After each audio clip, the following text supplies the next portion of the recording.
အရိမတိယမြတ်စွာဘုရားရှင်ကိုရောမြတ်လက်ထက်တော်မှာဖယဲပြိုင်ဝါဒပြိုင်မရှိဘဲနဲ့ဗုဒ္ဓဘာသာတစ်ခုတည်းပဲရှိလိမ့်မယ်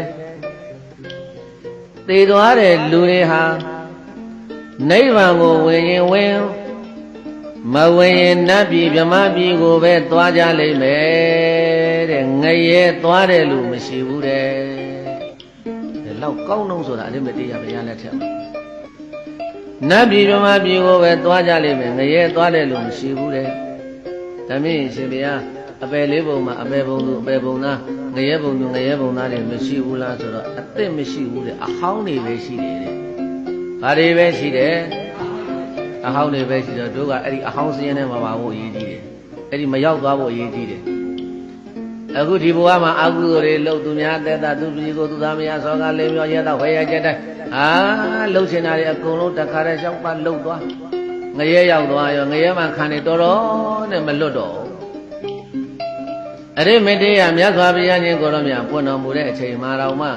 ငရဲကမကျွတ်နိုင်သေးဘူးဆိုရင်ပြိတ္တတွေအဟောင်းထဲမှာပါသွားပြီအစ်စ်မလာဘူးတဲ့ငရဲခံနေတာအဟောင်းတွေကြီးပဲရှိတယ်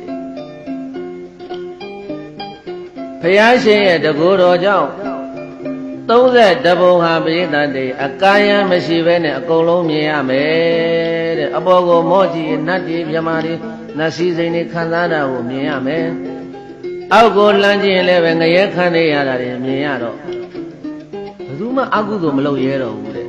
အခုဘုန်းကြီးတို့ကငရဲကမမြင်ရတဲ့အခါကျတော့ဘုန်းကြီးတွေစားတဲ့တာပြောတာငရဲရှိတယ်ငရဲခံနေရတဲ့အရက်တောက်တဲ့လူတွေပါးစပ်ထဲပန်းယူဘူးတွေလောက်တဲ့တယ်ဒါပြောတော့ဟုတ်ချင်ပါလဲဟုတ်မှာဘုံကတကယ်ကိုပြနေတာ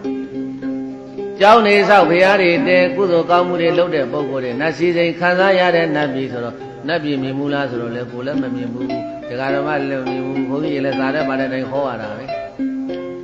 အရိမတိယမြတ်စွာဘုရားရှင်ကိုရောမြတ်လက်ထက်တော်မှာအဲ့ဒီလိုမဟုတ်ဘူးတဲ့32ဘုံကဒိုးရိုပေါက်ကြီးတယ်အကုန်လုံးမြင်ရတယ်နတ်ပြည်ကိုလမ်းကြည့်နတ်သမီးနတ်သားတွေနတ်စည်းတွေခံနေရတာမြင်ရမယ်ဗြဟ္မပြည်ကိုလမ်းကြည့်ဗြဟ္မမင်းကြီးတွေနတ်စည်းတွေဗြဟ္မစည်းတွေခံသားတာမြင်ရမယ်ငရဲကိုလှမ်းကြည့်ငရဲသူငရဲသားတွေအမလေးပါလေးနဲ့ကဲပါယူပါတစားစားနဲ့အော်ဟိညင်းယူပြီးတော့ခွေးနဲ့ကြီးတွေလိုက်ဆွဲတာတွေကောင်းငင်ကနေတန်လျက်တွေကြလာတာတွေခန္ဓာကိုယ်အပိုင်းပိုင်းပြတ်တာတွေဆူတွေရှိတဲ့လက်မှန်မင်းကြီးပေါ်တက်တဲ့လက်မှန်တော်ငရဲတဲ့ဘင်ဘုံငရဲတဲ့မစင်ချောင်းကြီးတဲ့မှာငါပြောဘူးလောက်ရှိတဲ့လောက်ကြီးတွေတခါနဲ့ကြိုက်ပြီးတော့အမလေးပါလေးနဲ့အော်ဟိညင်းညူနေရတာတွေကိုမျက်စိနဲ့မျက်ဝန်းထင်တင်မြင်တွေ့နေရတဲ့အခါကျတော့